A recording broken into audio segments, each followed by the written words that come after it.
राज्य देशता श्री कृष्ण चैतन्य प्रभु नित्यानंद श्री अद्वैत गदाधर श्रीवासदि गौर भक्तवृंद। हरे कृष्ण कृष्ण कृष्ण हरे हरे, हरे राम राम राम हरे हरे। श्री श्री राधा वृंदावन चंद्र की जय। श्री श्री निताई गौरंग की जय। श्रील प्रभुपाद की जय। निताई गौर प्रेमानंदे हरि बोल। ओके, तो हमने शुरू किया था डिस्कशन, और अब तक हमने पेज नंबर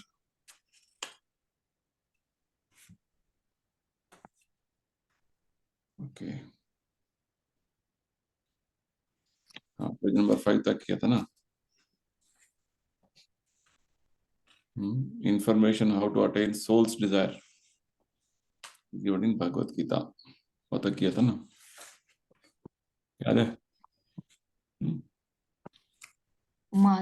यहाँ तक। हाँ, तो थोड़ा रिवाइज कर लेंगे जो जो किया था, ताकि हम आगे बढ़ने के लिए इजी हो जाएगा। सो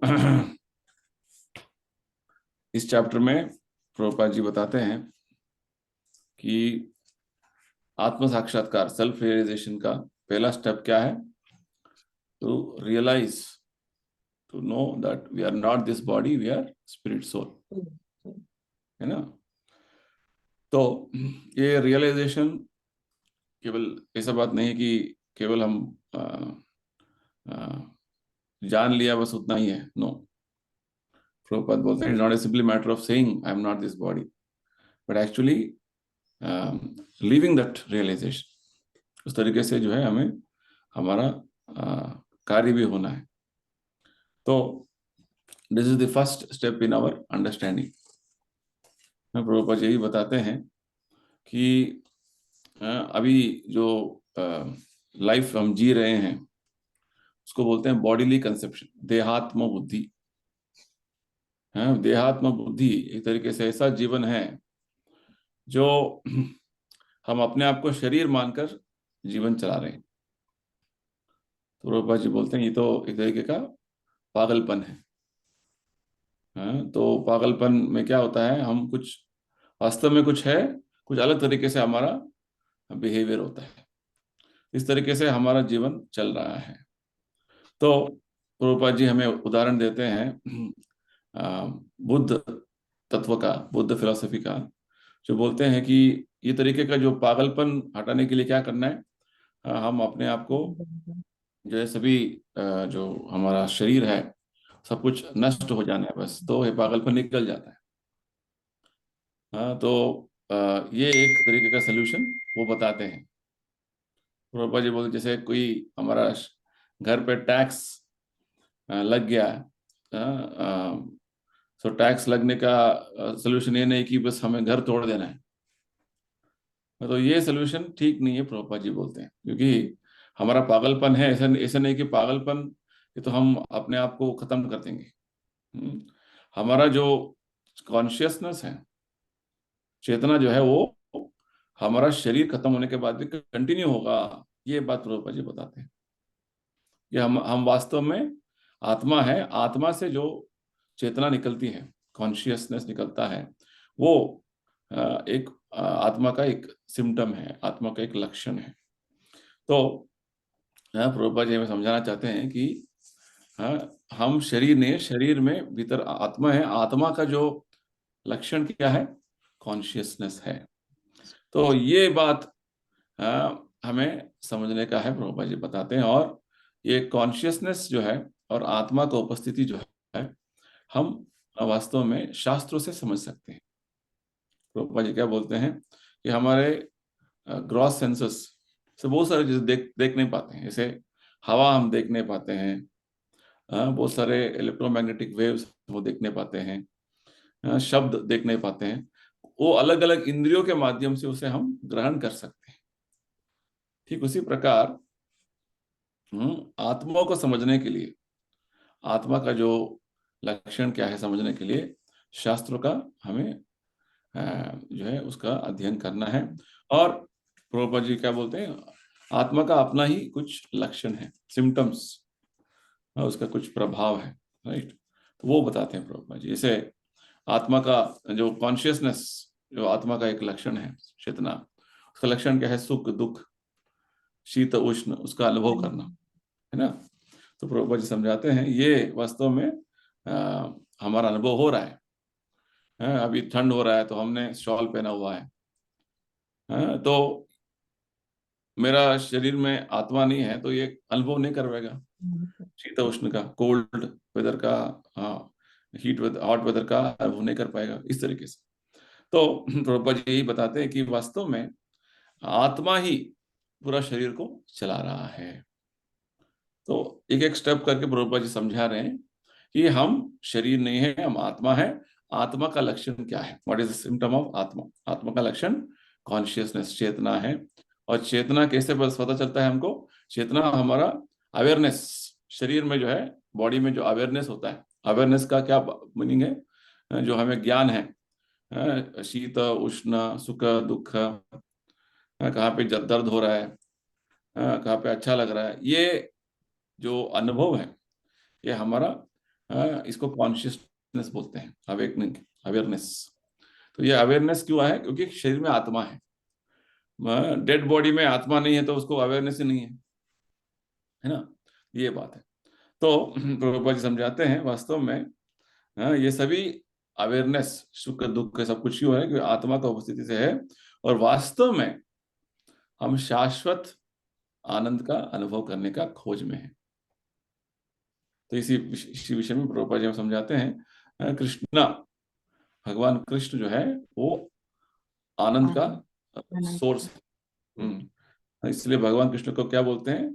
ग्रेटेस्ट हैप्पीनेस, ग्रेटेस्ट प्लेजर, सबसे उत्कृष्ट जो है, सबसे श्रेष्ठ और सबसे बढ़िया तरीके का जो आनंद का सागर है भगवान।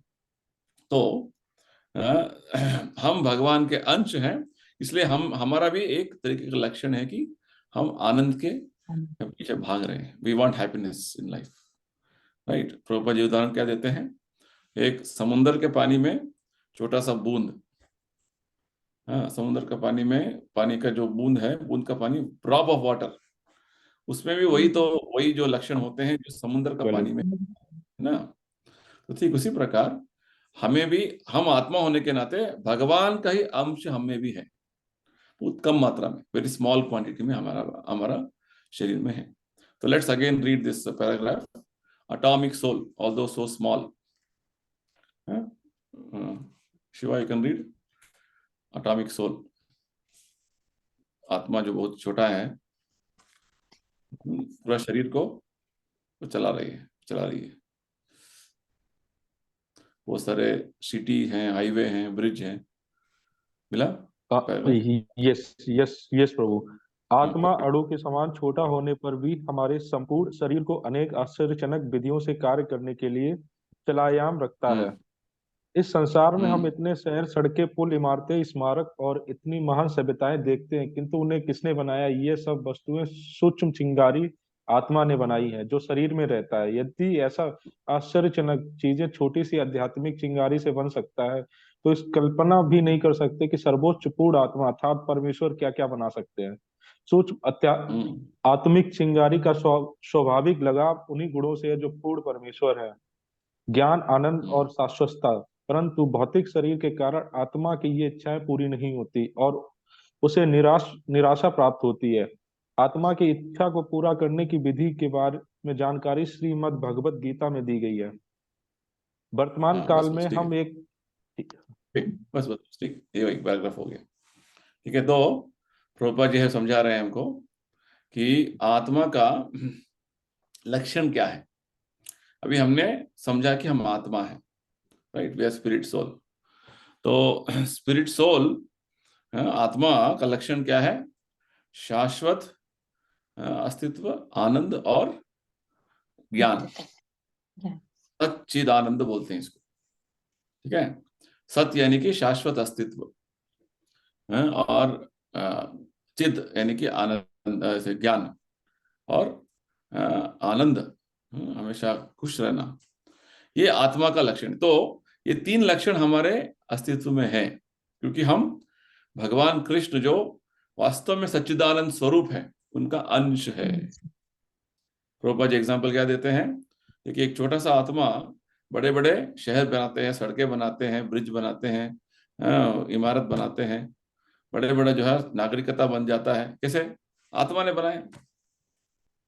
तो एक छोटा सा आत्मा ये सब बना सकता है, तो बड़ा जो परमात्मा क्या बना सकते हैं बताइए? पूरा ब्रह्मांड बना सकते हैं। तो ये वेरी लॉजिकल अंडरस्टैंडिंग है। ये बहुत अच्छा जो है प्रॉपर्टी समझा रहे हैं। तो ये आत्मा का जो है लक्षण है। वास्तव में आत्मा का लक्षण अभी इस भौतिक संसार में इसी खोज में है कि हमें शाश्वत अस्तित्व, शाश्वत जो है ज्ञान और शाश्वत आनंद का खोज में है। But what is happening? यहाँ पे हमें शाश्वत आनंद अस्तित्व का कोई बात ही नहीं है, क्योंकि शरीर खत्म हो जाता है एक दिन, हमेशा दुख से भरा हुआ होता है ये जो अस्तित्व। इस तरीके से हमारा अस्तित्व चल रहा है। तो आत्मा का ये इच्छा कैसे पूरा होगा? भगवत गीता में हमें भगवान ज्ञान देते हैं। तो ये बहुत बड़ा अच्छा जो है पॉइंट प्रभुपाद जी बता रहे हैं हमको। तो हमने अभी समझा कि वास्तव में हम शरीर नहीं है, हम आत्मा है। आत्मा का लक्षण क्या है? चेतना, कॉन्शियसनेस। और कॉन्शियसनेस है कैसे पता चलता है? कॉन्शियसनेस का बहुत सारे लक्षण है ना, सुख दुख, शीत उष्ण, ये जो अवेयरनेस, शरीर में जो अवेयरनेस है, उससे हम पता कर सकते हैं। और वास्तव में आत्मा क्या है? आत्मा एक व्यक्ति है, व्यक्ति का लक्षण है, पर्सनालिटी सिम्टम्स है उसमें। और पर्सनालिटी सिम्टम्स कैसे लिखता है? नॉलेज, ब्लिस, एटर्निटी, यानी कि ज्ञान, आनंद और शाश्वत अस्तित्व। इसी खोज में है ना। जो काम करते हैं, हमें आनंद चाहिए, हमें शाश्वत जो है अस्तित्व चाहिए, परमानेंट कुछ भी चाहिए तो परमानेंट चाहिए, सब कुछ जानना है और हमेशा हम खुशी में रहना है, ये सब हमेशा हम चाहते हैं ना। तो इस भौतिक संसार में ये सब कुछ इतना इजीली हमें मिलता नहीं है। तो मिलता ही मिलेगा नहीं। तो इसलिए भगवान गीता में बोलते हैं, आप आगे बताएंगे 8वें अध्याय में, ये दुखालय अशाश्वत, ये दुख से भरा हुआ दुनिया है, या अशाश्वत जगत है। यानी कि उल्टा, जो हम चाहते हैं वो नहीं मिलता है। आनंद चाहते हैं, आनंद नहीं, दुख है। और शाश्वत जीवन चाहते हैं, शाश्वत नहीं, अशाश्वतम भगवान बोलते हैं। और अज्ञान से भरा हुआ दुनिया है। तो ये अस्तित्व, ये इसका लक्षण है। तो हमारा खोज है इसी में। आनंद का खोज है, अस्तित्व, शाश्वत जीवन का खोज है। तो ये किस तरीके से प्राप्त हो सकता है? How to attain this? Bhagavad Gita is going to teach us. ठीक है, तो welcome Renuka ji. Hare Krishna, Prabhuji. Hare Krishna. Sorry for the delay, but there was some problem in logging in. So finally, with the phone, I logged in. No problem. I was trying with my laptop. We just started and we have just read only one paragraph. We are revising what we read. Okay, we will keep repeating that. Okay, Richa ji बता, आप पढ़िए next paragraph. At वर्तमान का हिंदी आप पढ़िए। वर्तमान काल में हम एक अपूर्ण साधन से ज्ञान, आनंद और सनातन जीवन पाने की चेष्टा कर रहे हैं, परंतु वास्तव में इस भौतिक शरीर के होने के कारण हमारे इन उद्देश्यों की गति रुक रही है। इसलिए हमें शरीर से परे आत्मा के स्तर पर पहुंचना है। किताबी ज्ञान की हम यह शरीर नहीं है, कार्य नहीं करेगा। हमें अपने आप को शरीर से अलग उसके स्वामी के रूप में रखना होगा, उसके नौकर के रूप में नहीं। यदि हम भली भांति जानते हैं कि कार कैसे चलाएं, तो वह हमें अच्छी सेवा देगी, और यदि हम नहीं जानते तो हम भयजनक स्थिति में पहुंच जाएंगे। शरीर इंद्रियों का बना है और इंद्रियां सदैव अपने विषयों की भूखी हैं। जब आंख सुंदर व्यक्ति को देखती है तो वह हमसे कहती है, ओ वहां सुंदर लड़की है, सुंदर लड़का है, वहां चलो। कान हमसे कहते हैं, ओ वहां बहुत अच्छा संगीत है, सुनने चलो। जीभ कहती है, ओ वहां स्वादिष्ट भोजन का अच्छा भोजनालय है, वहां चलो। इस प्रकार इंद्रियां हमें एक स्थान से दूसरे स्थान की ओर घसीट रही हैं, और इसके कारण हम परेशान हैं। ठीक है, चलिए, बहुत अच्छा प्रभुपाद जी बोल रहे, क्या बोल रहे हैं? देखिए, हम आत्मा है, आत्मा का लक्षण स्वभाव क्या है? सच्चिदानंद, यानी कि शाश्वत अस्तित्व, संपूर्ण ज्ञान और आनंद का खोज, आनंद का जो अनुभव करने का पूरा इच्छा रहता है। अभी क्या हो रहा है प्रस्तुत वर्तमान में? हम इन्हीं चीजों को भौतिक तरीके से अपरिपूर्ण साधनों के माध्यम से उन्हें पूरा करने का कोशिश कर रहे हैं। तो कैसे हो रहा है? वो होगा अपरिपूर्ण साधन से। Prabhu, in the English book, which page we had finished on page 5 last time? Page 5, yes. We are reading the next paragraph. At present, we are trying to attain eternity bliss. In second paragraph, in the page 5. Okay, the atomic soul, this also was not over. We had finished. Yes, we just now Oh, finished. we Again, we finished read that. now. Okay. Second, Okay, just okay. now, Richa ji read the second and paragraph, and the last paragraph she read. Okay, Richa ji, बताइए। जी प्रभु। हाँ, हम इस भौतिक साधन से, भौतिक अलग अलग तरीके के जो साधनों से हम शाश्वत आनंद का खोज में हैं, शाश्वत अस्तित्व के खोज में हैं, वो हो सकता है क्या?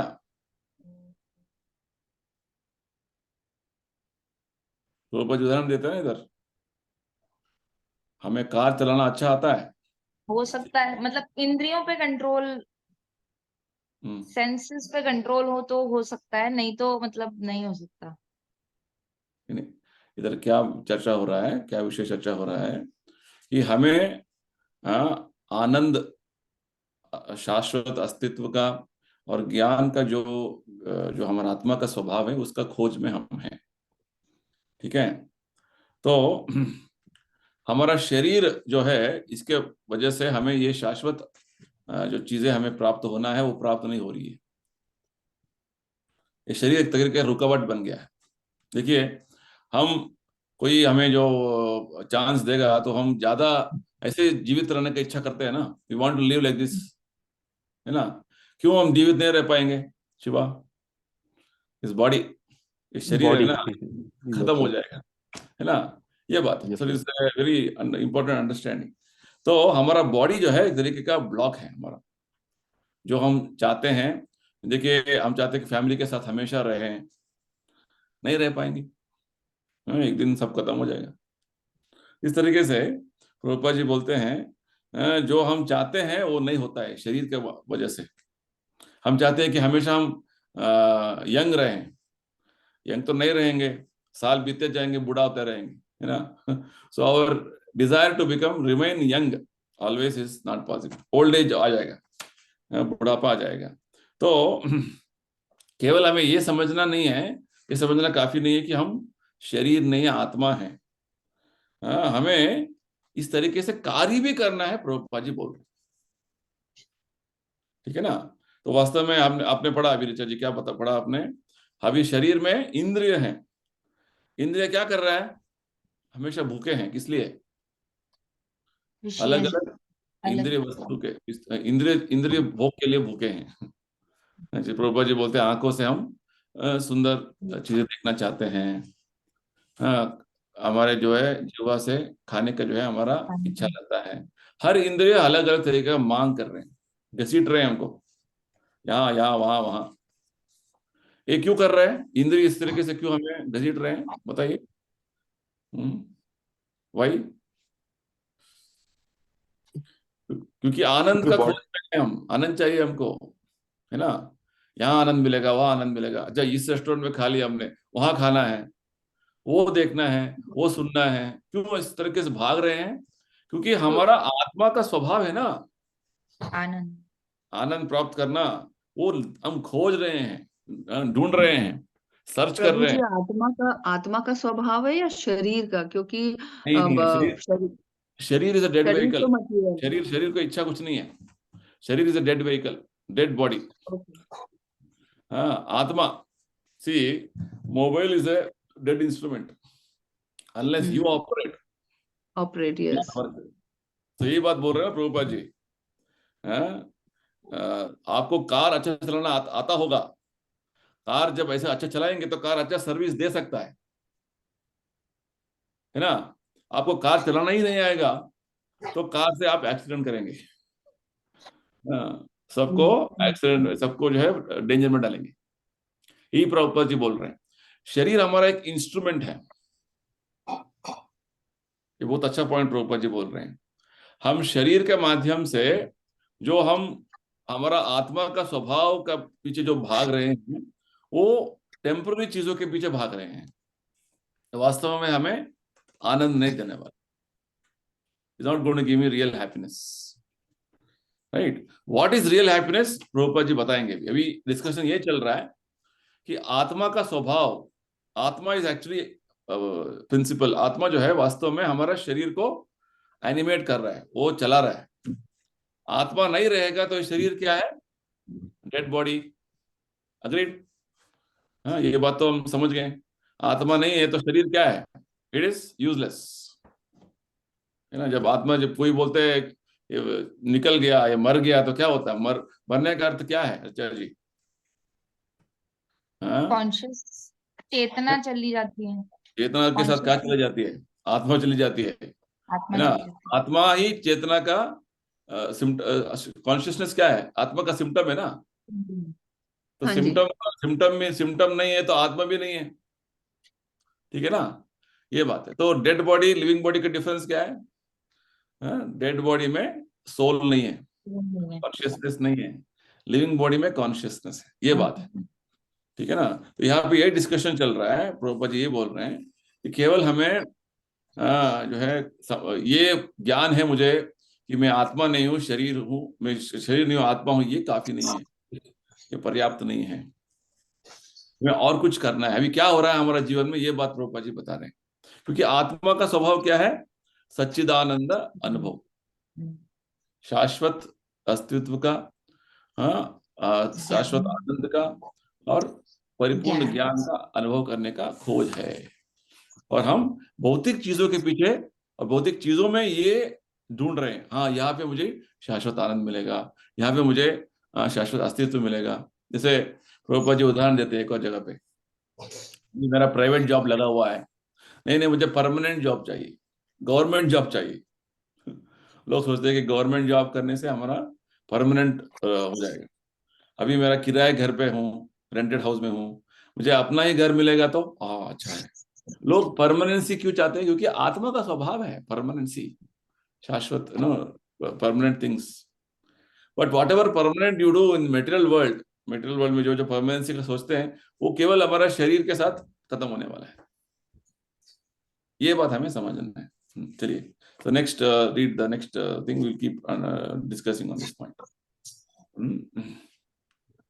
हाँ, तो रेणुका जी बताए, पढ़िए। इंद्रियाणाम चरताम, page number 6।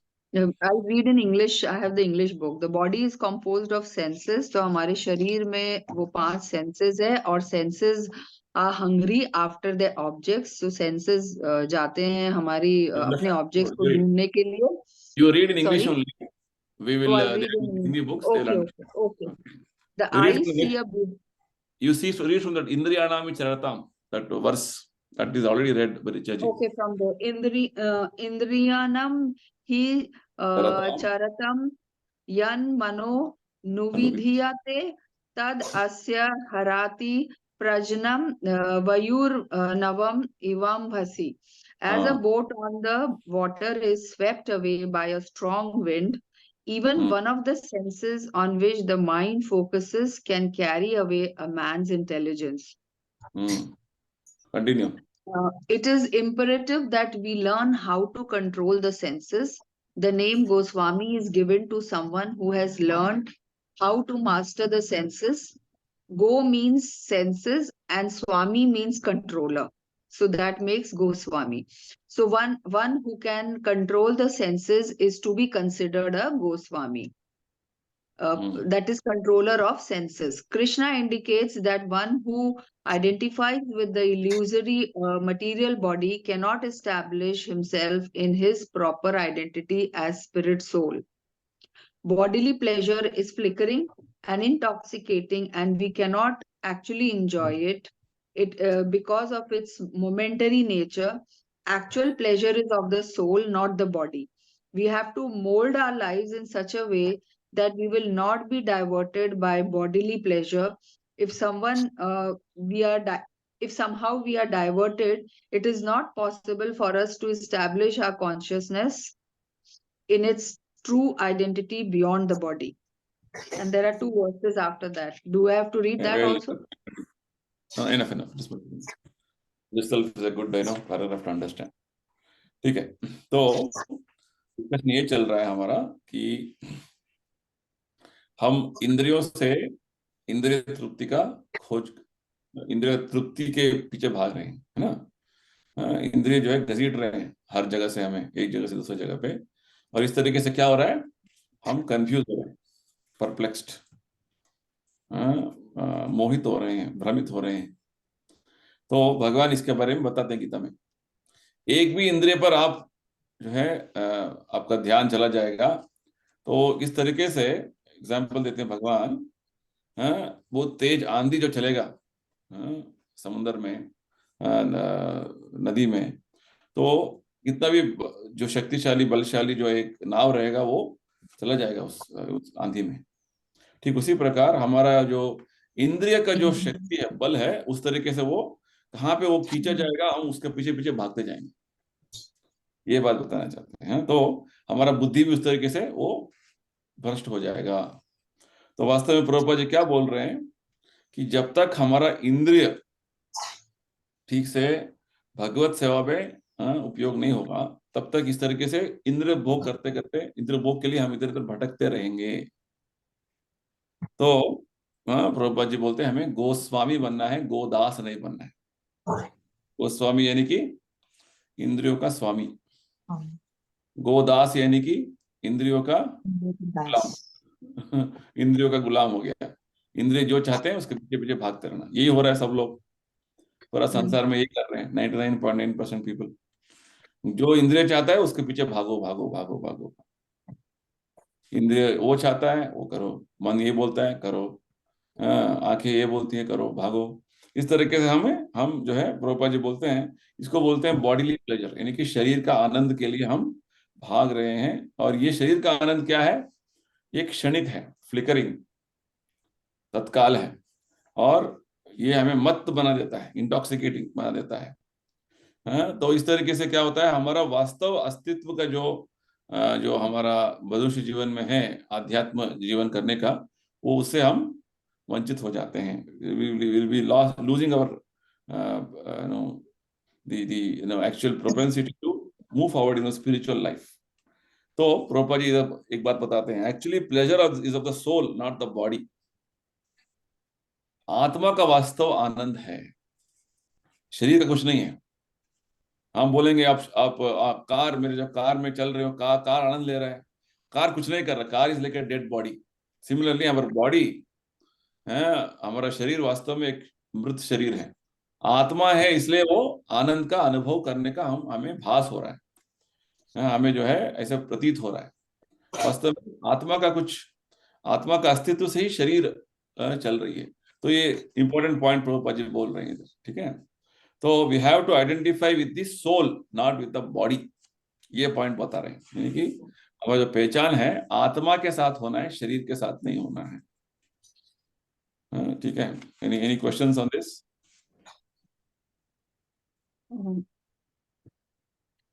Prabhuji, in the first line it says that that the boat is swept away by the strong wind. So the man's intelligence also goes if we are concentrating more on our senses. Is that what it means?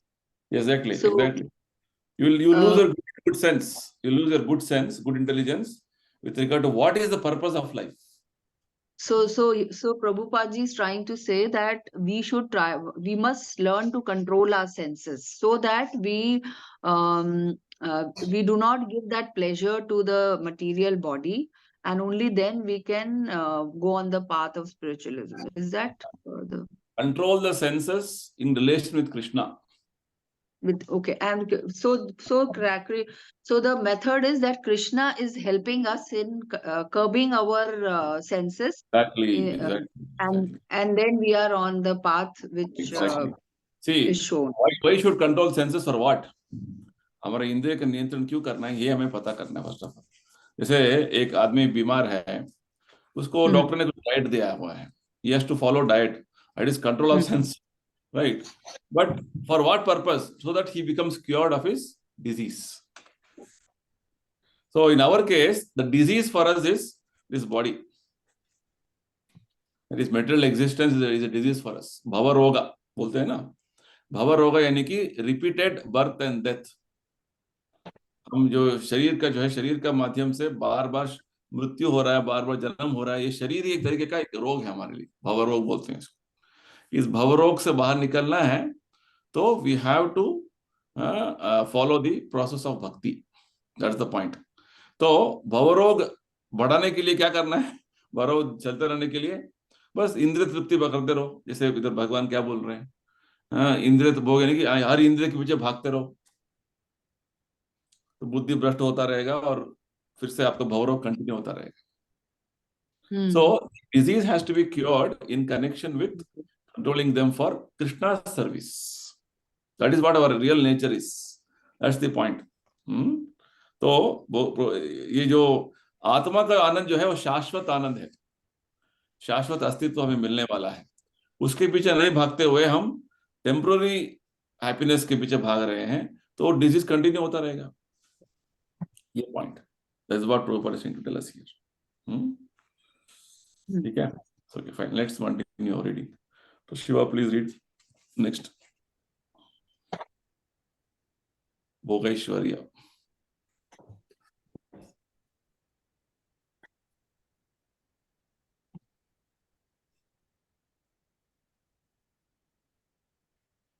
Unmute करना है Shiva. Yes yes Prabhu, please read. भोगेश्वर प्रस्कानातया पश्चेत। पढ़िए पढ़िए। व्यवसायात्मिका बुद्धि एकेह कुरु नंदन। हरे कृष्णा। शिवा। बान। ठीक है। जो लोग इंद्रिय भोग तथा भौतिक ऐश्वर्य के प्रति अत्यधिक आसक्त होने के कारण ऐसी वस्तुओं में मोहग्रस्त हो जाते हैं, उनके मन में श्री भगवान के प्रति भक्ति का दृढ़ संकल्प नहीं हो पाता। वेदों में मुख्यतः प्रकृति के तीनों गुणों का वर्णन हुआ है। हे अर्जुन, इन तीनों गुणों के ऊपर उठो, समस्त द्वंद्वों से और लाभ तथा सुरक्षा की सारी चिंताओं से मुक्त होकर आत्मपरायण बनो। वेद शब्द का अर्थ है ज्ञान और ज्ञान की पुस्तक। ज्ञान की अनेक पुस्तकें हैं जो कि देश, जनमानस, वातावरण आदि के अनुसार बदलती रहती है। भारत में ज्ञान की पुस्तकों का तात्पर्य वेदों से होता है। पाश्चात्य देशों में वे पुस्तकें ओल्ड टेस्टामेंट तथा न्यू टेस्टामेंट कहलाती हैं। मुसलमान लोग कुरान को स्वीकार करते हैं। ज्ञान की इन सभी पुस्तकों का उद्देश्य क्या है? ये हमें शुद्ध आत्मा के रूप में अपनी स्थिति को समझने में प्रशिक्षित करने के लिए। उनका उद्देश्य कुछ नियमों और विधियों से शारीरिक क्रियाओं को नियंत्रित करना है, और विधियों और नियम नैतिकता के सिद्धांत कहलाते हैं। उदाहरण के लिए हमारे जीवन को नियमित करने के लिए बाइबल में 10 निर्देश दिए गए हैं। सर्वोच्च सिद्ध पाने के लिए शरीर को संयम में रखना अनिवार्य है। बिना नियामक सिद्धांतों को जीवन में सिद्धि पाना संभव नहीं है। भिन्न भिन्न देशों अथवा भिन्न भिन्न शास्त्रों में नियामक सिद्धांतों में भेद हो सकते हैं, परंतु इससे कोई अंतर नहीं पड़ता, क्योंकि वे देश, काल और जनता की रुचियों के अनुसार ही बनाए जाते हैं। परंतु नियमन लागू करने का सिद्धांत वही रहता है। इसी प्रकार सरकार भी नागरिकों द्वारा पालन किए जाने के लिए कुछ विशेष नियम बनाती है। बिना नियामक सिद्धांत के सरकार या समाज की प्रगति की कोई संभावना नहीं है। उपरोक्त श्लोक में भगवान श्री कृष्ण अर्जुन से कहते हैं कि वेदों के नियामक सिद्धांत भौतिक प्रकृति के तीनों गुणों सत्व, रज और तम को नियंत्रित करने के लिए।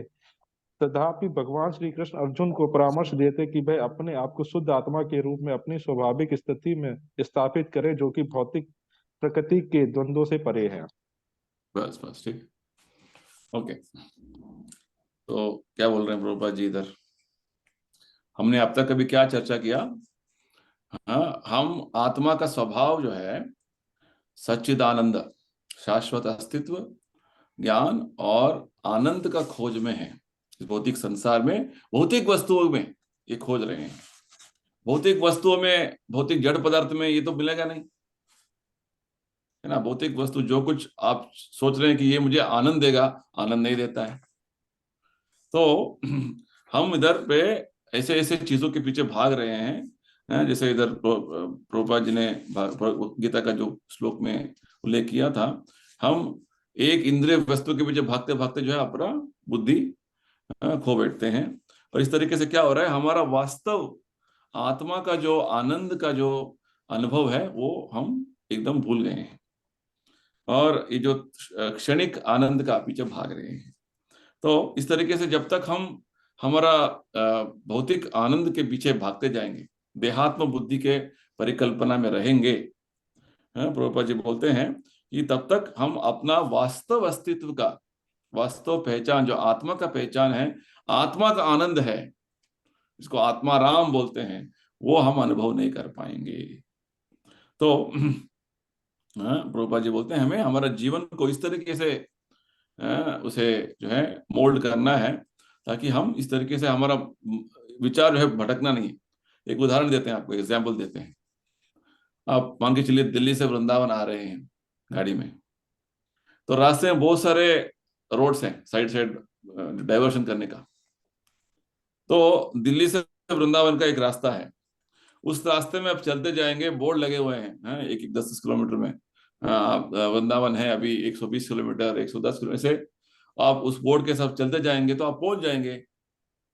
नहीं नहीं, मैं उधर थोड़ा कट ले लूंगा पलवल में, उधर पे कुछ होटल में चला जाऊंगा, इधर पे चला जाऊं, तो क्या होगा, आप पहुंच नहीं पाएंगे। तो प्रभुपाद यही बोल रहे हैं इधर, क्या है, we have to mold our lives in such a way that we will not be diverted by bodily pleasure। शरीर का आनंद के पीछे भागते जाएंगे तो हमारा आत्मा का जो अस्तित्व है, जो वास्तव में हमारा जीवन का उद्देश्य है, उससे हम भटक जाएंगे। डाइवर्ट नहीं करना है। इसलिए प्रभुपाद जी नेक्स्ट बताते हैं 2 श्लोकों का, जो अभी अभी शिवा ने पढ़ा। भोग ऐश्वर्य, हमारा जो उद्देश्य क्या है, जो पीछे भाग रहे हैं, इंद्रिय तृप्ति का उद्देश्य क्या है, भोग, इंद्रिय तृप्ति करने का, सेंस एंजॉयमेंट, इंद्रिय तृप्ति करने का पीछे भाग रहे हैं। और ऐश्वर्य, वो सारा जो है संपत्ति चाहिए मुझे, वो सारा धन चाहिए, ये material opulence and sense enjoyment, भोग ऐश्वर्य के पीछे भाग रहे हैं। जब हमारा आसक्ति भोग ऐश्वर्य के पीछे रहेगा, इससे क्या होगा, अपहृत चेतसाम, चेतसा यानी कि हमारा बुद्धि, हमारा जो अच्छा जो ज्ञान है वो हम खो बैठते हैं, बुद्धि भ्रष्ट हो जाता है। और इससे क्या होगा, हमें भगवान का भक्ति करने का जो जीवन का उद्देश्य है, उससे हम पीछे हट जाएंगे, हम डाइवर्ट हो जाएंगे। हाँ बताइए, मतलब इसका सिंक कैसे करेंगे, क्योंकि कुछ तो चीज जरूरी है, मतलब जरूरी है, नहीं, मतलब मैं एक क्वेश्चन पूछ रही हूँ, कुछ चीज जरूरी है तो उसका कौन सा लेवल, सैचुरेशन लेवल है कि यहाँ तक हमें सोचना है, उसके बाद उसके ऊपर नहीं सोचना है। Very good point. तो ये प्रभुपाद जी समझाते हैं हमें, जितना हमें अपना शरीर का देखभाल करने के लिए और हमारा परिवार का देखभाल करने के लिए, उतना ही आप मेहनत करो। उतना मेहनत करके जो जो जैसे हमारा फॉर एग्जांपल एक फैमिली चलाने के लिए मान के चलिए हमें महीने में 50,000 का जरूरत है, एग्जांपल, तो उतना उससे से काम चलेगा हमारा महीने में। नहीं नहीं, हम महीने में ना 5 लाख कमाना है किसी तरीके से, ओवर टाइम करना है, वो काम करो, ये काम करो, बस बस करते रहो, 5 लाख कमाना है। क्यों कमाना है, चाहे तो 50,000, 5 लाख क्यों कमाना है ज्यादा। नहीं नहीं, वो 5 लाख में ना 4.5 लाख हम डिपॉजिट कर देंगे बैंक में डिपॉजिट कर देंगे, किसी में किसी इन्वेस्टमेंट कर देंगे ताकि वो बढ़ेगा। क्यों बढ़ना क्यों है, क्योंकि उसमें क्या होगा, बाकी सब तरीके का भोग कर सकते हैं ना, उससे बड़ा घर ले सकते हैं, बड़ा कार ले सकते हैं, और पूरा हम घूम सकते हैं, सब लोगों को दिखा सकते हैं हम बहुत बड़े आदमी बन गए हैं। तो आप पूछेंगे प्रभु जी ये ठीक नहीं है क्या, इसका कोई एंड नहीं है, अंत नहीं है। अभी आपने बोला कि बड़ा कार लेंगे, कौन सा बड़ा कार लेंगे, बड़ा कार का बहुत सारा वेराइटी है है ना। आप 5 लाख से लेके 50 लाख, 50 लाख से 5 करोड़, कौन सा बड़ा कार लेंगे, एक से बढ़कर एक।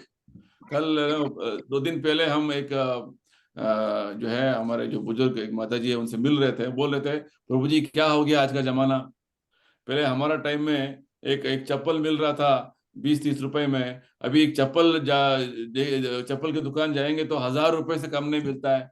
और हमारे जो पोते हैं वो लेके आए 20,000 का जो एक शूज लेके आए हैं। क्या जमाना हो गया, समझ रहे हैं आप? तो अब कोई अभी आजकल का समय में ऐसे हो गया कि आपको कितना पैसा में चाहिए हाँ, वो पैसा उड़ाने के लिए बहुत ज्यादा तरीके का रास्ते हैं। तो इस तरीके से भोग ऐश्वर्य, ऐश्वर्य कमाओ, उसको मजा करो, यानी कि आपका कितना पैसा है उस लेवल का आपका एंजॉयमेंट मिलेगा। तो इस तरीके से इसका कोई एंड नहीं है ना, ये जीवन यही है क्या? पैसा कमाते रहो और मौज करते रहो, इसका कोई एंड नहीं है।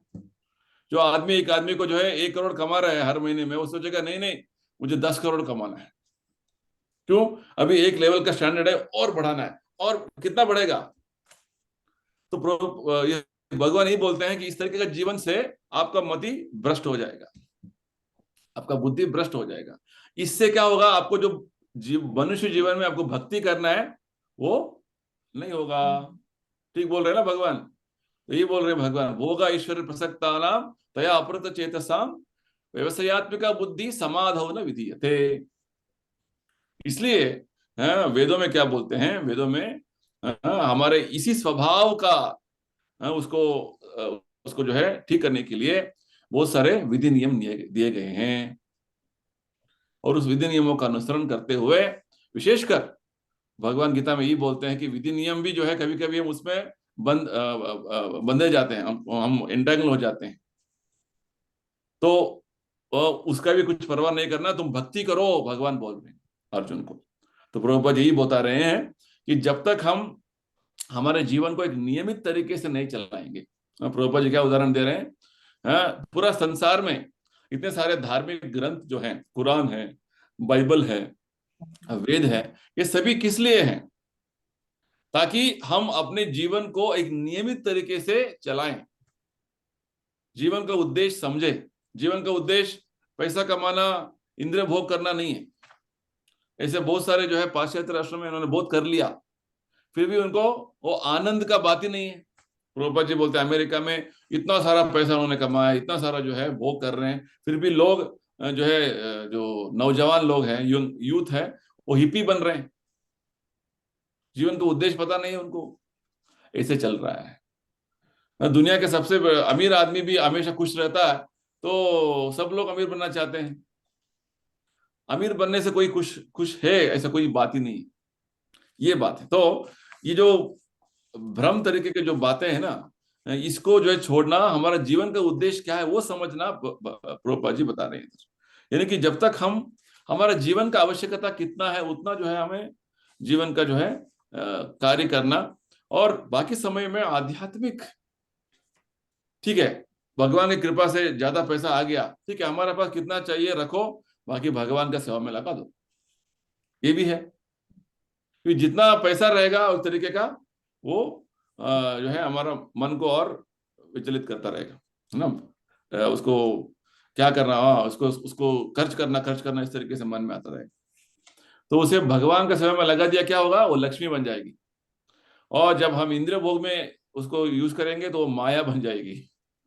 वही पैसा जो है हमारा इंद्रिय तृप्ति में यूज करेंगे तो वो माया होगा, भगवान का सेवा में करेंगे तो लक्ष्मी, नारायण का सेवा में लक्ष्मी लग जाएगी तो लक्ष्मी नारायण का सेवा हो गया।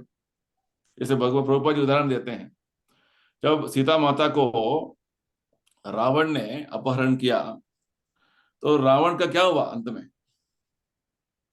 पूरा उसका विनाश हो गया ना, खत्म हो गया वो।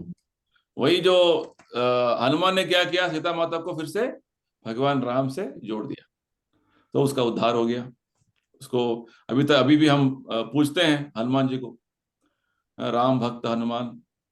तो रावण जैसे हमें नहीं बनना है, हमें हनुमान जैसे उनका पथ में चलना है, ये बात है। तो प्रभुपाद यही बोल रहे हैं कि हर देश में, हर जो है वातावरण में अलग अलग तरह के नियम होंगे, बस सभी नियमों का उद्देश्य यही है कि हमें जीवन में इंद्रिय तृप्ति, इंद्रिय भोग और ऐश्वर्य का पीछे भागते भागते कोई आदमी इससे संतुष्ट नहीं है। बड़े बड़े उदाहरण हैं इतिहास में, हिरण्यकशिपु, रावण। रावण तो स्वर्ग के लिए सीढ़ी बनाना चाहता था, क्या हुआ उसका?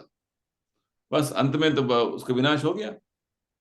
तो संसार में हमें इतना सारे उदाहरण है, हम कितने भी जो है भोग ऐश्वर्य के पीछे भागते जाएं तो एक दिन हमारा वो खत्म होने वाला है। वो खत्म होने वाला है तो हम खत्म होने वाले हैं बस, है ना। एक दिन सब छोड़ के जाना पड़ेगा ना। बोलते हैं ना, खाली हाथ आए खाली हाथ जाएंगे। तो हम खाली हाथ जाने के बदले हम इतना करेंगे, जैसे जैसे कमाने लगते हैं, जैसे हम साथ में लेके जाएंगे, कुछ भी एक पैसा भी नहीं जाके लेके जाएंगे। तो ये बात है। तो यही बात इन्हें नाइस वे प्रभुपाद जी समझा रहे हैं कि ये भोग ऐश्वर्य के पीछे नहीं भागना, यानी कि इंद्रिय तृप्ति, इंद्रिय जो है भोग करने का जो बात है ना, इसके पीछे भागो, वो करो। सो हर आदमी इसी में पूरा व्यस्त है, अपना समय पूरा बर्बाद कर रहा है। जीवन का आवश्यकता के लिए जितना जरूरत है उतना जो है कार्य करने में कोई आपत्ति नहीं है, वो तो आपको कर्तव्य है। आपका परिवार है, परिवार को चलाने के लिए इतना आवश्यक है, तो क्या स्टैंडर्ड आपको बनाना पड़ता है, वो आपको थोड़ा सोचना पड़ता है। गीता का और प्रभुपाद जी के ऐसे किताबों का अध्ययन करने से हमें क्या स्टैंडर्ड मेंटेन करना है वो पता चलता है। हाँ, हमारा काम जो है 10,000 के रुपए में मोबाइल में काम हो जाएगा, हमें 1 लाख मोबाइल की जरूरत क्या है, ये प्रश्न है ना। तो हमें 1 लाख कमाने के लिए कितना जो है मेहनत करना पड़ता है, कितना जो है उसके लिए टाइम जो है देना पड़ता है। उसके बदले थोड़ा बहुत जो है ये ज्ञान जो हम अध्ययन कर लेंगे तो कितना अच्छा होता है, ये बात है। ठीक है। तो ये यही जो है प्रभुपाद जी समझा रहे हैं कि जब तक हम हमारा जीवन को एक नियमित तरीके से रेगुलेटेड लाइफ नहीं जिएंगे, तो क्या होगा, हमारा इंद्रिय इधर इधर इधर इधर इधर भागता रहेगा, इंद्रिय तृप्ति के लिए भटकता रहेगा। जैसे भगवान ने क्या बोला, एक एक तेज आंधी जो आएगा समुद्र में, और वो नाव जो है टिकेगा नहीं, वो आंधी के साथ बह जाएगा। ठीक उसी प्रकार हमारा इंद्रिय अनेक तरीके के जो मांग करते रहते हैं और घसीटते रहते हैं, इधर करो, वो करो, ये करो।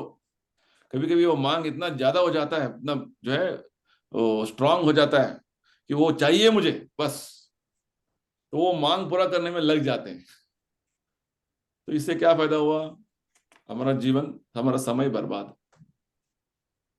तो हमारा समय जो भगवत भक्ति में लगना है, वास्तव में आत्मा का आनंद में लगना है, उससे हम वंचित हो रहे हैं। ये बात प्रभुपाद जी बताना चाहते हैं। तो वास्तव में आत्मा का जो अस्तित्व है, भगवत सेवा में लगे रहना है। इसके बदले कुछ भी करेंगे वो हमारा आत्मा के लिए एक तरीके का वो बंधन है। ये बात बताना चाहते हैं, सिंपल लैंग्वेज में प्रभुपाद जी इधर बता रहे हैं। ठीक है ना, समझ गए? चलिए, ओके, आप पढ़िए अभी ऋचा जी। हमने यह भी समझाया है कि यह द्वंद इंद्रियों के विषयों के साथ जो संबंध होते हैं उनसे उत्पन्न होते हैं, जैसे जाड़ा और गर्मी, सुख और दुख। दूसरे शब्दों में यह अपने को शरीर समझने से उत्पन्न होता है। कृष्ण भगवान कहते हैं कि जो भौतिक आनंद और शक्ति चाहते हैं वे वेद के शब्दों के धोखे में आ जाते हैं, जो किसी को दुख और यज्ञों और नियमित कर्मों से स्वर्गलोक के आनंद का प्रलोभन बतलाते हैं। आनंद लेना हमारा जन्म सिद्ध अधिकार है, यह आत्मा का गुण है, परंतु जब आत्मा सांसारिक चीजों में आनंद लेना चाहती है तो यह गलत है। हर कोई भौतिक पढ़िए पढ़िए। हर कोई भौतिक विषयों में आनंद लेने जाता है और जितना संभव हो सकता है उतना भौतिक ज्ञान एकत्रित करता है। कोई रसायन शास्त्री, भौतिक शास्त्री, राजनीतिक या कलाकार इत्यादि बनता है। हर कोई किसी न किसी चीज के विषय में कुछ न कुछ जानता है और साधारणतया इसी को ज्ञान कहते हैं। परंतु जैसे ही हम यह शरीर छोड़ते हैं हमारा सभी ज्ञान समाप्त हो जाता है। पिछले जन्म में कोई व्यक्ति महान ज्ञानी हो सकता है, परंतु इस जीवन में उसे फिर से विद्यालय जाना होता है और प्रारंभ से पढ़ना लिखना सीखना होता है। पिछले जन्म में हमने जो भी ज्ञान प्राप्त किया था उसे हम इस जन्म में भूल जाते हैं।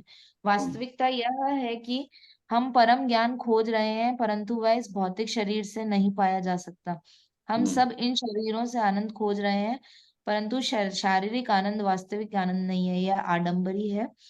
हमें समझना चाहिए कि यदि हम इस आडंबरी आनंद में लगे रहे तो हम अपने सनातन आनंद के स्तर को पाने योग्य नहीं हो सकेंगे।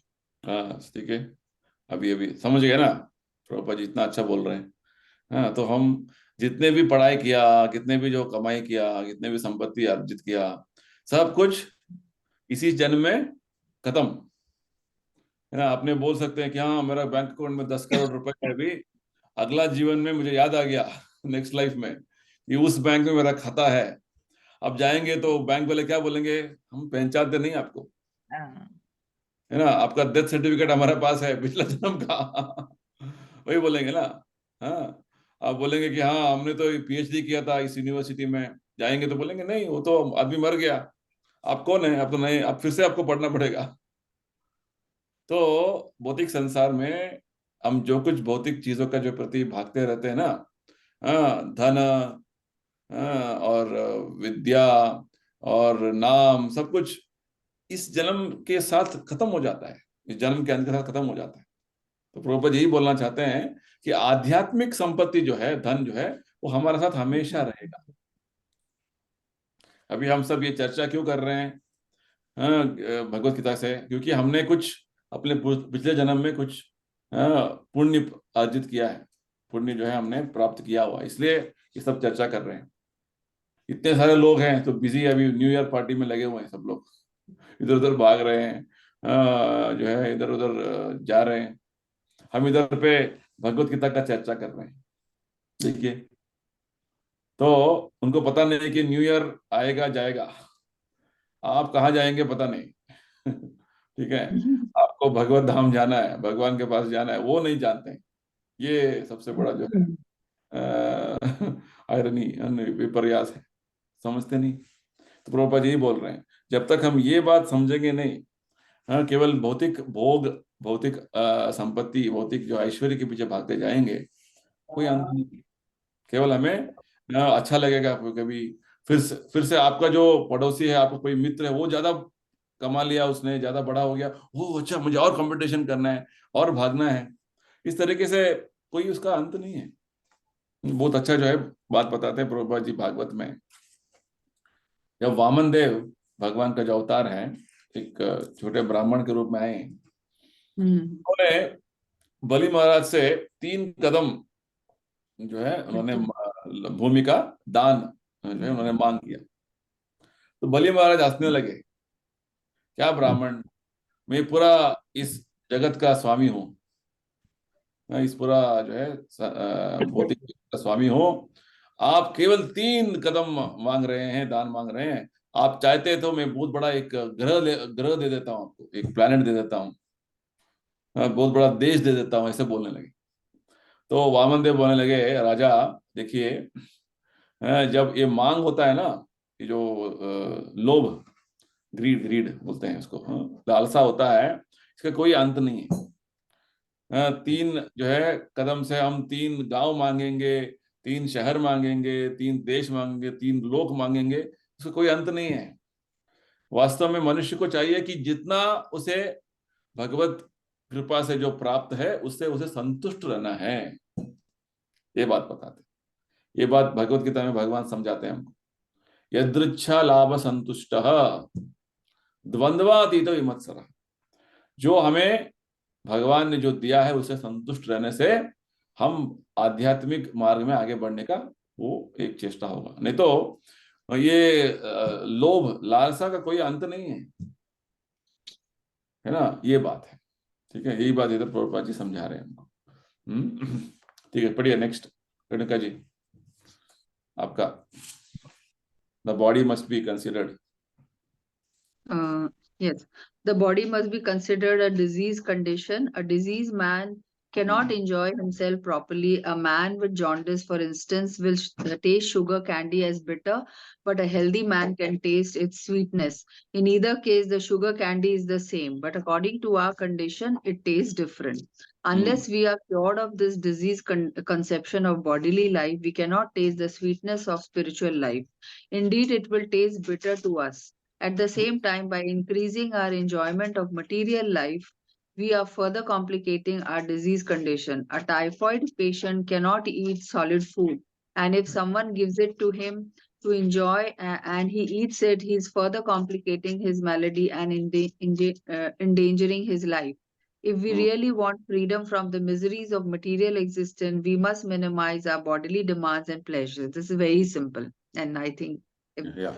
we Next, need to next level. understand. Yes, next Actually, level. material enjoyment is not enjoyment at all. Real enjoyment does not cease. In the Mahabharata, there is a verse, Ramante Yogino Nante, to the effect that the yogis, those who are endeavoring to elevate themselves to the spiritual platform are actually enjoying, but their enjoyment is anante and it is endless.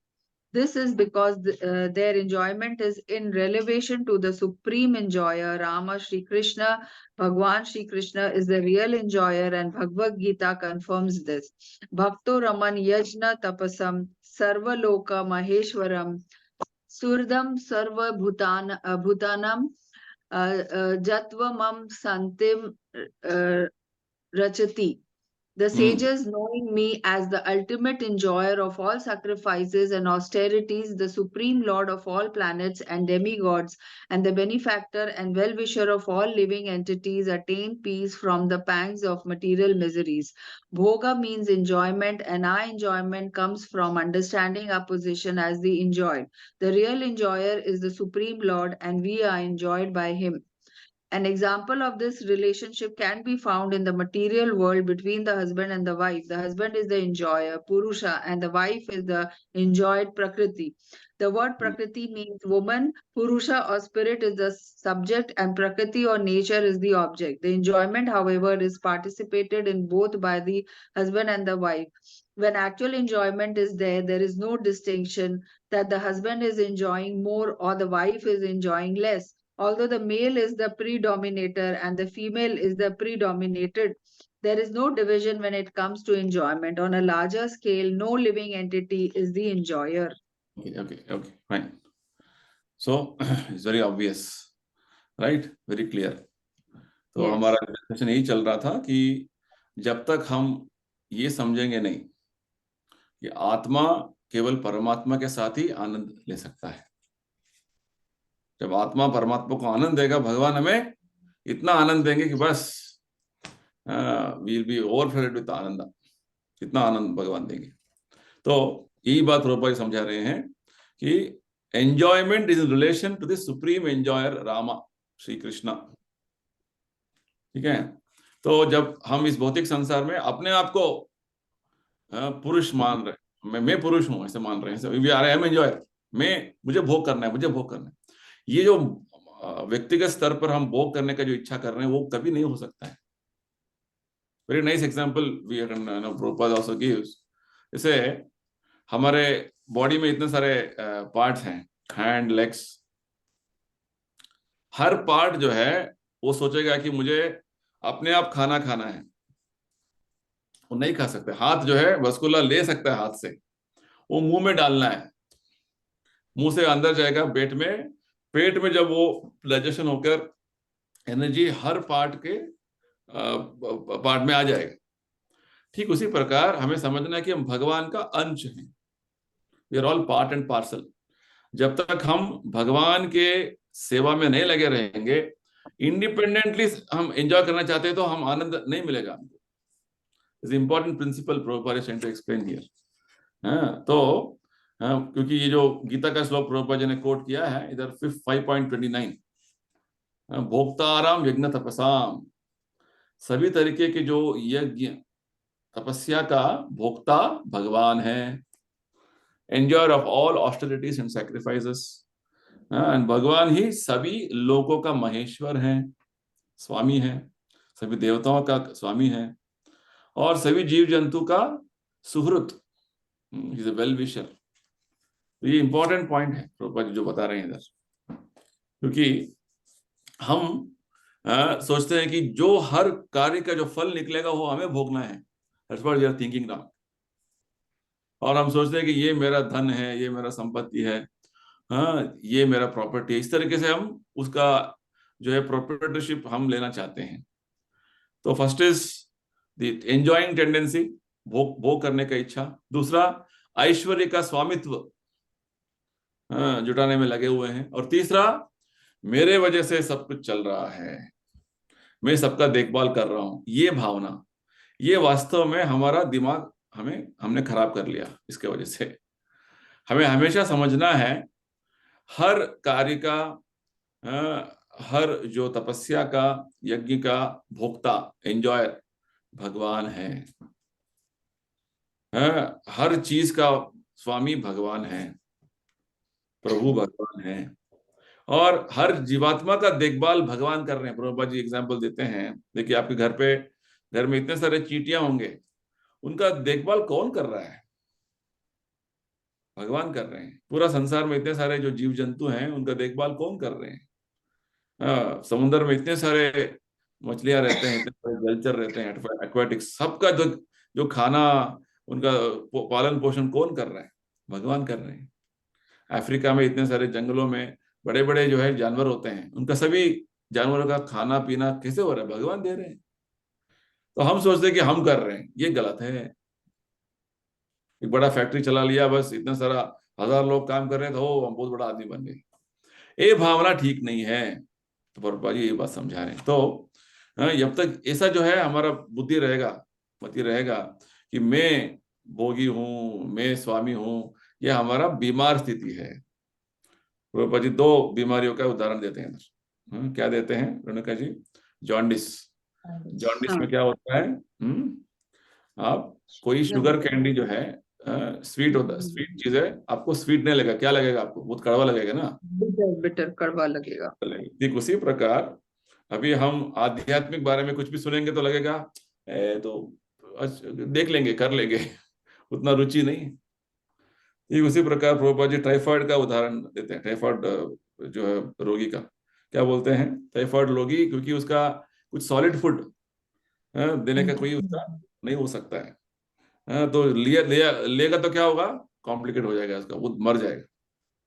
ठीक ठीक उसी प्रकार अभी भौतिक संसार में जितने सारे जो कष्ट हम अनुभव कर रहे हैं, उसको कम करने के लिए हमें हमारा जो शारीरिक तरीके का जो इंद्र तृप्ति करने का जो है, उससे कोई कम नहीं होने वाला है। उसे हमें इंद्र तृप्ति जितना हो सके कम करना है, आध्यात्मिक कार्य बढ़ाना है। ये बात प्रभुपाद जी हमें समझा रहे हैं। ठीक है, तो प्रभुपाद जी स्त्री पुरुष यानी कि एक पति पत्नी का उदाहरण देते हैं। क्या बोलते हैं रेणुका जी? कि हस्बैंड पुरुष है और वाइफ प्रकृति है, और और एंजॉयमेंट में दोनों ही भोगी हैं। हम ये नहीं कह सकते कि एक ने कम एंजॉय किया, दूसरे ने ज्यादा किया। दोनों, अगर मेल प्रीडोमिनेटर है तो फीमेल प्रीडोमिनेटेड है। कोई डिवीजन नहीं है, एंजॉयमेंट में कोई डिवीजन नहीं है। ये बात एग्जाम्पल दे रहे हैं परमात्मा और आत्मा का कंपैरिजन में। परमात्मा जो है पुरुष है, हम जीवात्मा प्रकृति है। तो हमें नहीं समझना, ऐसा नहीं समझना ओ हम भगवान को सेवा करेंगे तो हमें कुछ नहीं मिलेगा। नहीं नहीं नहीं नहीं, आपको इतना आनंद मिलेगा कि सोचिए मत। क्योंकि भगवान के साथ जो हम संबंध में, उनका सेवा में लगे रहेंगे ना, भगवान इतना आनंद देंगे। भौतिक चीजों में, किसी भी चीज में जो आपको आनंद का जो अनुभव हो रहा है, उससे कोटि कोटि जो है गुण जो है, उसका जो है मात्रा में आपको आनंद प्राप्त होने वाला है। इसलिए जब भगवत भक्ति में हम लग जाते हैं तो उसका अनुभव, आनंद ही अलग है। उसका अलग स्तर में आपको आनंद होता है ना। आध्यात्म भौतिक स्तर में जो आनंद आप प्राप्त कर रहे हैं वो क्षणिक आनंद है, अल्प मात्रा में आपको आनंद मिलता है, very very small experience. Spiritual happiness जो है is a very higher level of happiness, higher taste you get, that's the point. तो प्रभुपाद यही बोलना चाहते हैं कि आध्यात्मिक आनंद का अनुभव जो है, ऐसे नहीं सोचना वो हम भगवान को आनंद देंगे तो हमें कुछ नहीं मिलेगा। नहीं नहीं, आपको आनंद इतना मिलेगा, समान जैसे भगवान आनंद ले रहे उतना ही आपको आनंद प्राप्त होगा। देखिए, ये भगवान की कृपा है। तो आध्यात्मिक जीवन में ये आनंद के लिए बड़े बड़े योगी तपस्या करने में लग जाते हैं। ज्ञानी जो है वेदाध्ययन करने में लग जाते हैं, तो प्रभुपाद जी हमने हमें जो है बहुत सरल विधान दिया है, केवल आप भगवत भक्ति करो, या आनंद आपको प्राप्त हो जाएगा। भगवत भक्ति कैसे करना है आगे प्रभुपाद जी समझाने वाले हैं, सरल तरीके से। ठीक है शिवा, अभी पढ़िए आप।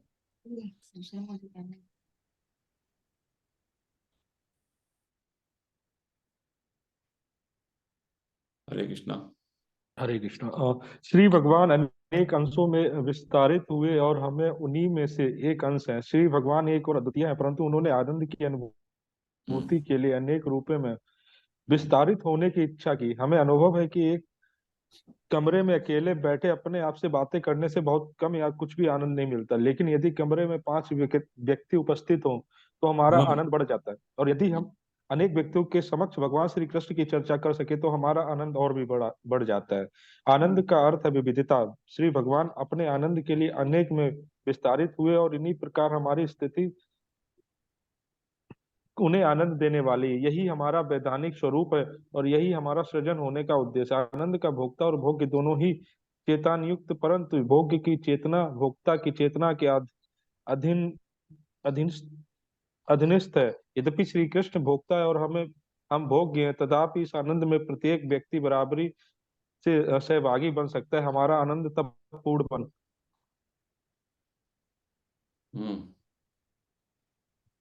हो गया।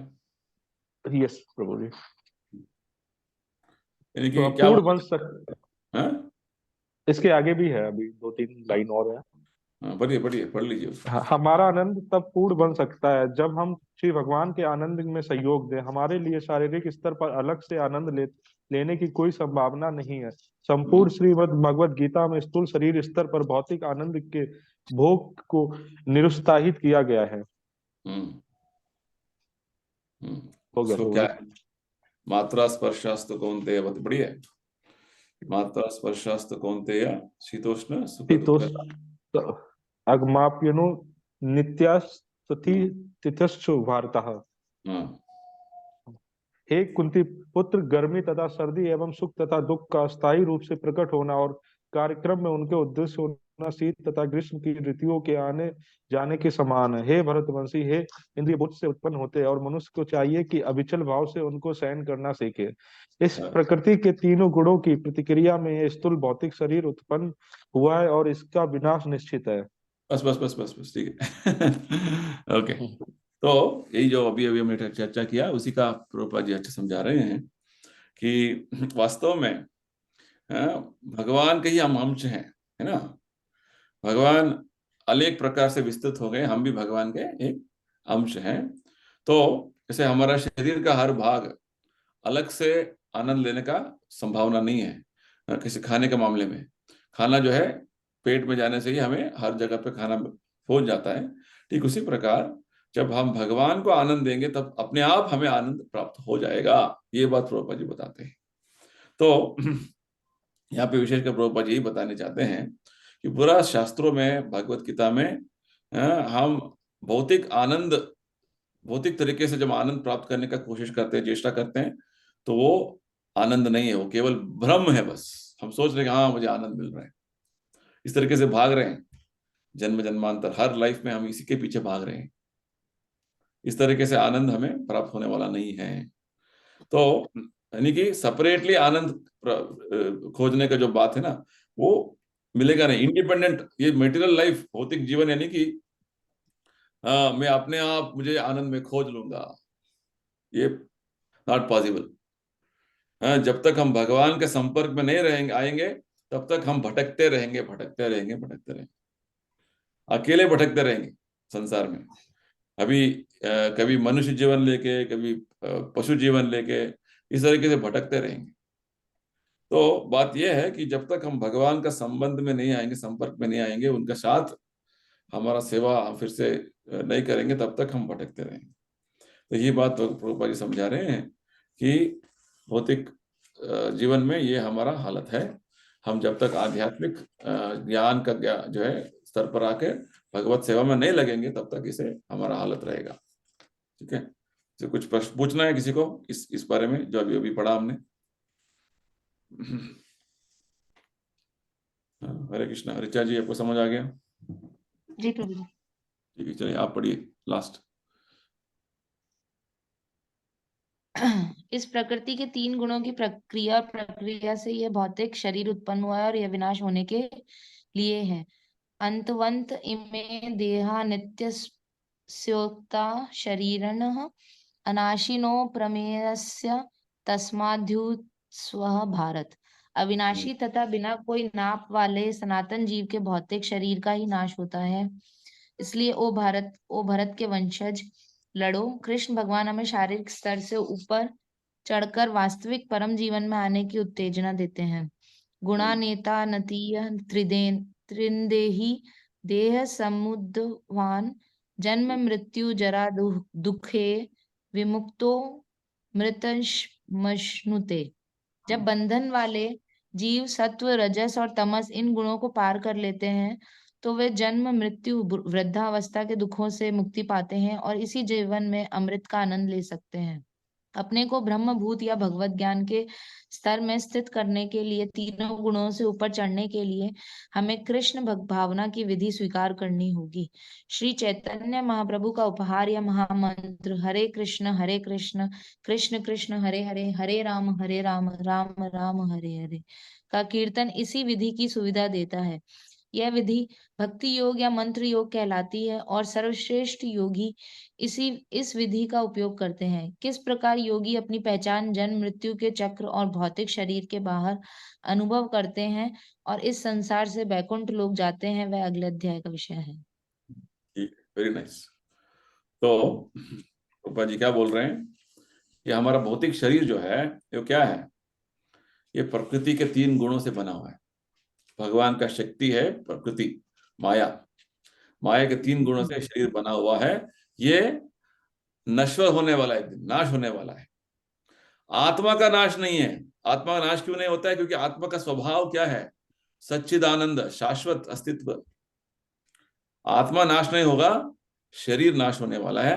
कितने भी अब उसका देखभाल करें, कितने भी उसका जो है हिफाजत करें, नहीं होगा। एक दिन वो नष्ट होना ही है। अंतवंत इमे देहा नित्य सोक्तस्य शरीरिणा, शरीर का अंत होना ही है एक दिन।